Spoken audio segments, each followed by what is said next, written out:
حضرت مولا علی پاک رم اللہ وجہہ کریم آپ صفین کے اندر تشریف لے کر گئے.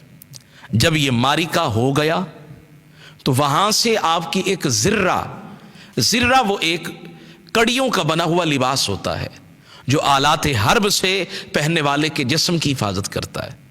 حضرت مولا علی پاک کی زرہ مبارک چوری ہو گئی. آپ جب واپس آئے تو دیکھا کہ ایک غیر مسلم نے اس زرہ کے اوپر قبضہ جما رکھا ہے. تو مولا علی پاک نے فرمایا کہ یہ زرہ تو میری ہے. اس نے کہا نہیں یہ میری ہے، حالانکہ امیر المؤمنین ہے، خلیفہ وقت ہیں.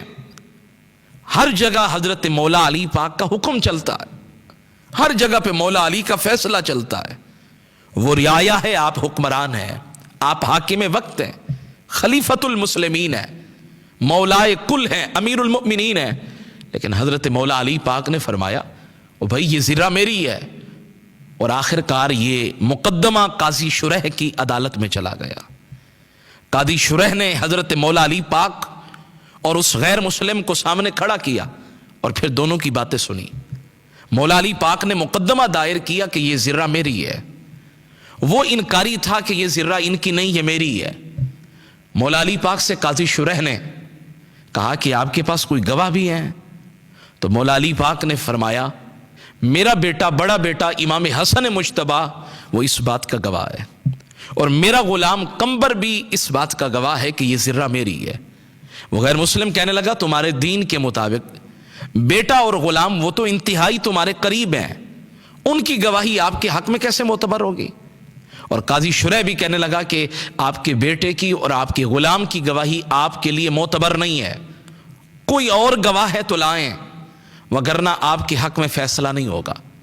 اور مولا علی پاک کے پاس کوئی اور گواہ بظاہر نہیں تھا، حتیٰ کہ قاضی شرح نے اس غیر مسلم کے حق میں فیصلہ کر دیا کہ یہ زرہ اس کی ہے. اور یہ عجب اتفاق ہیں، اسلام کے حسین رنگ ہیں، اسلام کا حسین چہرہ ہے. جب اس غیر مسلم نے یہ دیکھا نا یہ انداز، تو کہنے لگا یہ واقعی دین سچا دین ہے، یہ زرہ میری نہیں ہے، واقعی مولا علی کی ہے. لیکن خلیفۃ المسلمین ہونے کے باوجود اگر ان کے پاس شریعت کے مطابق گواہ نہیں تو فیصلہ ان کے حق میں نہیں ہوا. اور یہی انداز مجھے بھا گیا، پسند آ گیا.